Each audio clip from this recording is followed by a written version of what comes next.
La vidéo présente le jeu du gant. Il a pour objectif la découverte de l'opposition par équipe à base de vitesse de réaction. Pour ce jeu, vous avez besoin d'un gant d'escrime, de plots, de tabourets, de masques, de vestes, ainsi que d'armes en plastique. N'oubliez pas de constituer 2 équipes, les placer dans les châteaux et attribuer 2 fois le même chiffre aux joueurs dans chacune d'entre elles. Ce jeu peut être pour un nombre de 6 à 12 personnes.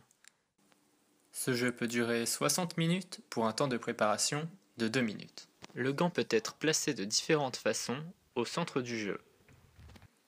On distingue 3 phases, une phase d'échauffement, une phase de fondamentaux et une phase de combat. En ce qui concerne la phase d'échauffement, le but du jeu est d'attraper le gant le premier pour apporter un point à son équipe. Pour cela, les équipes devront être assises, prêtes à démarrer. Il est possible de faire varier cette phase en demandant à plusieurs numéros de se lever et d'attraper le gant.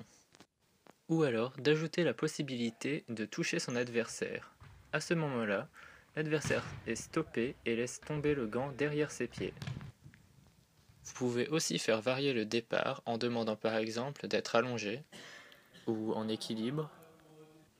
Ajouter des difficultés en demandant aux équipes de se tenir la main pour aller chercher le gant.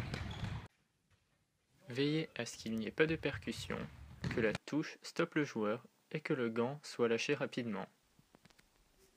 Concernant la phase de fondamentaux, le but du jeu est d'attraper le gant le premier en entrant sur la piste d'escrime et de l'amener dans son camp pour apporter un point à son équipe. Pour cela, vous placez les joueurs dans le château. Le but du jeu est d'attraper le gant en premier en passant par la tour. Une fois que le joueur a dépassé la tour, l'adversaire ne peut plus le toucher. Veillez à ce que les joueurs n'aillent pas trop vite et qu'il n'y ait pas de percussion. Ne positionnez pas la tour trop loin ou il y aura une dégradation des fondamentaux. En ce qui concerne la phase de fondamentaux avec armes, le but du jeu est d'attraper l'arme dans la tour pour toucher le roi sur la tête le premier.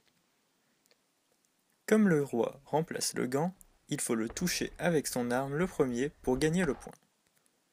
Vous pouvez aussi placer 2 rois de façon à ce que les joueurs ne soient pas obligés de s'habiller en tenue d'escrime. Vous pouvez faire varier cette phase en remplaçant le roi par un tissu. Le but du jeu sera alors de le ramener dans son camp. Concernant la phase de combat, vous affrontez directement votre adversaire. Le roi ayant disparu, vous devez toucher votre adversaire pour gagner le point. Veillez aux règles de priorité et que la touche se fasse en fente.